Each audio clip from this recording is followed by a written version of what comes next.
গোটেই বটলটো হেৰি কৰিব লাগিব।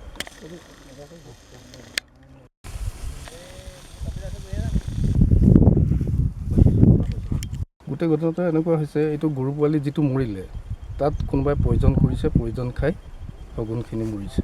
আমাৰ অনুমানটো সেইটো হৈছে। ওপৰত একশ্যন লোৱা হ'ব। তেওঁলোকৰ এগেইনষ্টে FIR দাখিল কৰিম থানাত। তাৰপিছত থানাই কি ব্যৱস্থা লয় দেখা যায়। আৰু জানিব পাৰিছোঁ কোনোবা বিশেষজ্ঞ দল আপোনালোকৰ ইয়ালৈ আহি আছে?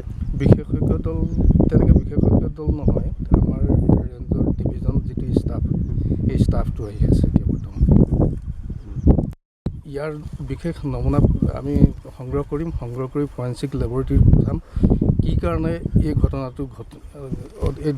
দুৰ্ঘটনাটো ঘটিবলৈ পালে।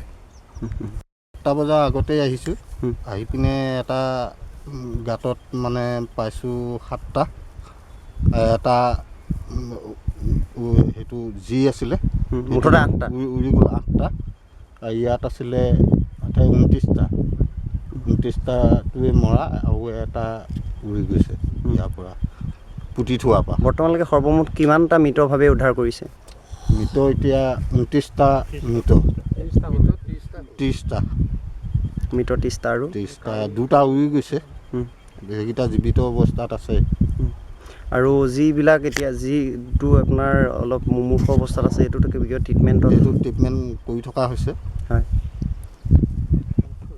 আমি ভাবোঁ যে এই যিবিলাক নাইকিয়া হৈ যোৱা চৰাই চিৰিকটি জীৱ জন্তু, ইয়াক কোনো যেন ব্যক্তিয়ে নিৰ্ধাৰণ কৰিব নোৱাৰে।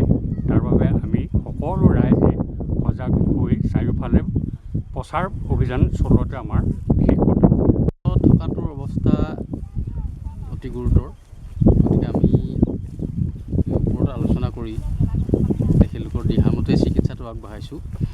মানে প্ৰথমতে বমি কৰাবৰ কাৰণে যিটো ব্যৱস্থা কৰিলোঁ, ইতিমধ্যে বমি কৰিছে বাৰু। বমি কৰিলে আৰু পয়জনৰ মানে এফেক্টটো অলপ কমি যাব বুলি ভাবিছোঁ। আৰু এট্ৰপিন ছালফেট, ডেক্সামেথাছন এনেকুৱা জাতীয় ইনজেকশ্যন দিছোঁ। গতিকে ই সম্ভৱ ভাল হ'ব বুলি ভাবিছোঁ। এইটো নাই।